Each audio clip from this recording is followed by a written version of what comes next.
वाईएम योजना Haryana YouTube channel पर आपका बहुत बहुत स्वागत है। उम्मीद आशा कामना करता हूं आप सभी ठीक होंगे, बेहतर होंगे। हरियाणा सरकार 4 बड़े फैसले, हरियाणा आंगनवाड़ी भर्ती, सीएम 3 बड़े बम्पर धमाकेदार ऐलान, हरियाणा चुनाव वार्डबंदी, डिप्टी सीएम बड़ा ऐलान, युवाओं को हरियाणा सरकार, अन्य बड़े बड़े फैसले। आज के विस्तार से इन सभी पे संवाद में चर्चा करेंगे। चैनल सब्सक्राइब जरूर करें।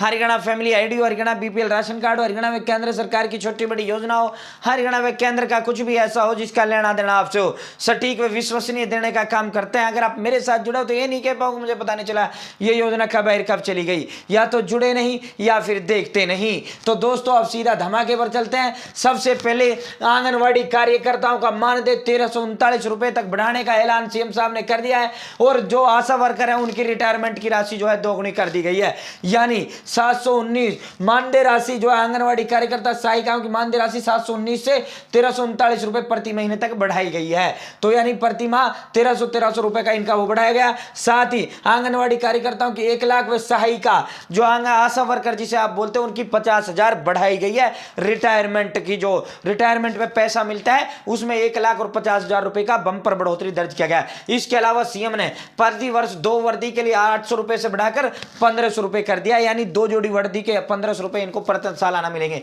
सीएम ने यह कल ऐलान आंगनवाड़ी कार्यकर्ताओं से बातचीत के दौरान कहा है। आंगनवाड़ियों को जो तनख्वाह होती है 60% तो देता है इसको केंद्र सरकार और 40% देता है हरियाणा सरकार। तो ये जो आंगनवाड़ी होती है ये हरियाणा सरकार और केंद्र सरकार का मिश्रण होता है। राज्य सरकार द्वारा कुल जो है 23,486 आंगनवाड़ी वर्कर हरियाणा के अंदर है, और इसमें उन 489 मिनी आंगनवाड़ी वर्कर्स हैं और 21,732 सहायिकाएं कार्यरत हैं। 4,000 अतिरिक्त बाल वाटिकाएं होंगी स्थापित, ये भी सीएम ने ऐलान किया है। साथ ही इनके लिए जो बड़ा बड़ा वो किया गया है वो हम आपको दिखाते हैं। सुपरवाइजर की जो पद हैं वो वर्कर से भरे जाएंगे। सीएम साहब ने ये बड़ा ऐलान किया है कि सुपरवाइजरों की जो नई भर्ती होगी, नई भर्ती में 25% हम आंगनवाड़ी वाली महिलाओं को ही लेंगे, बाकी अन्य नई भर्ती हम करेंगे। यानी अगर 100 पद आते हैं, 100 पदों की नई भर्ती जो मान लो होती है या हजारों की होती है, 1000 पद की होती है सुपरवाइजर की भर्ती आंगनवाड़ी के अंदर, तो उसमें 25% पद तो आशा वर्कर जो है उन्हीं का प्रमोशन कर दिया जाएगा,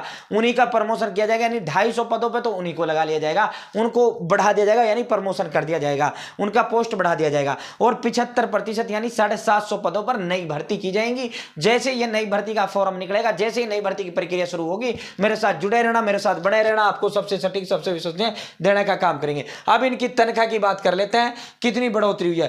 पहली ये 2 श्रेणी सैलरी में 2 श्रेणी बनाई है इन्होंने, 2 कैटेगरी, जो 10 पहले इसे 10 वर्ष तक और दूसरी 10 साल से अधिक, यानी जो 10 साल जिसको काम करते करते हो गया उनको अधिक मिलेगा, 10 वर्ष से ज्यादा इसमें हो गया उनको आंगनवाड़ी कार्यकर्ताओं को 12,661 से बढ़ाकर 14,000 रुपए कर दिया गया। जिनकी ड्यूटी करते करते 10 साल से कम आंगनवाड़ी व मिनी आंगनवाड़ी वर्कर्स को हुआ उनका 12,500 रुपए तनख्वाह किया है। तो भाई जो एक्सपीरियंस है, जिन्हें ज्यादा दिन हो गए, उनको जो है थोड़ा पैसा इसमें ज्यादा मिलेगा, उनको थोड़ा कम मिलेगा। वहीं सहायिकाओं का मानदेय 6700 से बढ़ाकर 7500 कर दिया। रिटायरमेंट पर आंगनवाड़ी कार्यकर्ता को 2 लाख व सहायिका को 1 लाख रुपए देने का ऐलान सीएम साहब ने कर दिया है। अब अगले फैसले की ओर चलते हैं। CM deputy CM Shri Dushyant Chautala ने हाई कोर्ट से, जिस तरह दुष्यंत चौटाला की करारी हार हुई, हरियाणा प्रदेश सरकार की करारी हार हुई, 75% जो रोजगार युवाओं को देने का मामला था प्रदेशवासियों को, वो कानून इनका गिरा।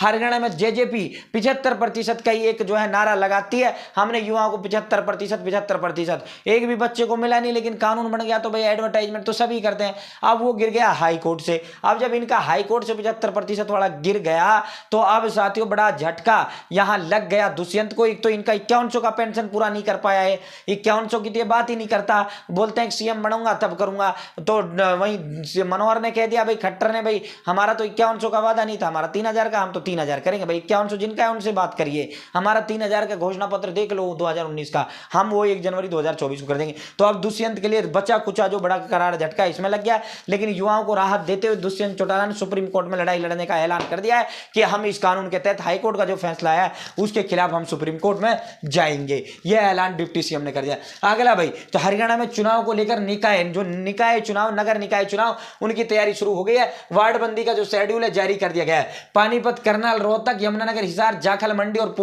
पुंडरी में वार्डबंदी हो गई है। वार्डबंदी की तैयारियों की प्रक्रिया 20 नवंबर से शुरू हो जाएगी। 16 जनवरी को इसका फाइनल नोटिफिकेशन जो है जारी कर दिया जाएगा। यह आप देख सकते हो चुनाव आयोग का पूरा बयान आया। नई वार्डबंदी नोटबंदी का जो शेड्यूल है वो आपकी 20 नवंबर को शहर के वार्डों की जनसंख्या की मैपिंग की जाएगी। 25 नवंबर को सीटों का निर्धारण होगा। 5 दिसंबर को उपायुक्त और निगम उपायुक्त की गठित एडहॉक कमेटी की बैठक होगी। 8 दिसंबर को नगर निकायों की ओर से वार्ड वार बाउंड्री का हिंदी और अंग्रेजी में हिंदी का नोटिफिकेशन होगा। 22 दिसंबर को प्राथमिक यानी ड्राफ्ट वार्डबंदी प्रकाशित होगी। 22 दिसंबर तक अब आप जो है इस पर आपत्ति लगा सकते हैं। 27 दिसंबर को आपत्तियों का निपटारा होगा। 12 जनवरी को फाइनल जो है वो जारी कर दिया जाएगा। एक और बड़ा फैसला, हरियाणा सरकार का प्रॉपर्टी टैक्स पर 15% छूट वर्तमान बिलों पर भी लागू होगी। 31 दिसंबर तक ही छूट की जो योजना है वो प्रभावी रहेगी। पोर्टल पर डाटा सब प्रमाणित की शर्त हटाए सरकार। तो ये पूरा आज के बड़े फैसले थे जो विस्तार पूर्वक हमने आपको दिया। बहुत बहुत धन्यवाद। जय हिंद, जय भारत, जय हरियाणा।